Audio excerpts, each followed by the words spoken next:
আলফা স্বাধীনৰ শিবিৰত ১৫০ শতাধিক ড্ৰোনেৰে প্ৰচণ্ড বোমা বৰ্ষণ। মৃত্যু আলফা স্বাধীনৰ লেফটেনেণ্ট জেনেৰেল নয়ন অসমৰ। পুৱতি নিশা প্ৰায় ২ বজাৰ পৰা ৪ বজালৈ চলে এই আক্ৰমণ। গুৰুতৰভাৱে আহত প্ৰায় ১৯ গৰাকী আলফা স্বাধীনৰ সদস্য। সংবাদ মাধ্যমলৈ আলফা স্বাধীনৰ ইমেইল।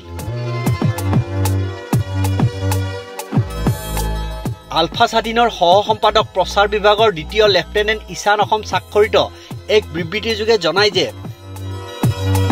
আজি ইংৰাজীৰ ১৩ জুলাই ২০২৫ তাৰিখে নাগালেণ্ড ম্যানমাৰ আন্তঃৰাষ্ট্ৰীয় সীমান্ত লাঙুৱাৰ পৰা অৰুণাচল ম্যানমাৰ আন্তঃৰাষ্ট্ৰীয় সীমান্ত পাংচপাছলৈকে সংযুক্ত মুক্তি বাহিনী অসম স্বাধীন আৰু RPF PLA সংগঠনৰ বিভিন্ন চলমান শিবিৰত পুৱতি নিশা প্ৰায় ২ বজাৰ পৰা ৪ বজালৈ ঔপনিৱেশিক ভাৰতীয় দখলদাৰী বাহিনীয়ে ইজৰাইল আৰু ফ্ৰান্সত নিৰ্মিত ড্ৰোনেৰে অতৰ্কিতে আক্ৰমণ চলায়।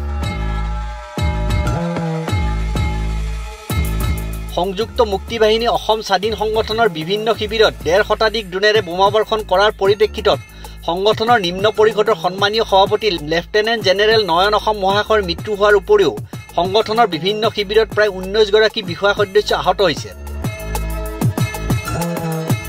সংযুক্ত মুক্তি বাহিনী অসম স্বাধীন সংগঠনৰ মুক্তি বিপ্লৱ যে বুৰঞ্জীত ন্যায্যতাৰ ওপৰত প্ৰতিষ্ঠিত, সেয়া ঔপনিৱেশিক দখলদাৰী বাহিনীৰ এই বৰ্বৰোচিত কাপুৰুচিত আক্ৰমণে পুনৰ এবাৰ প্ৰমাণ কৰিলে। ঔপনিৱেশিক ৰাষ্ট্ৰ শংকিত হৈ যুক্তিপূৰ্ণ আলোচনাৰ মেজৰ পৰা আঁতৰাৰ এক অপকৌশলৰ আশ্ৰয় লৈ আমাৰ সংগঠনক নিষেধ কৰিবলৈ উঠি পৰি লাগিছে।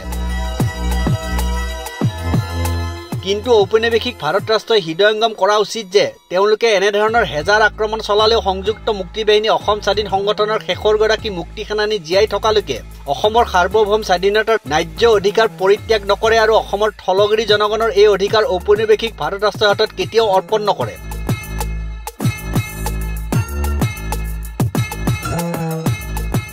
News desk report, news 13।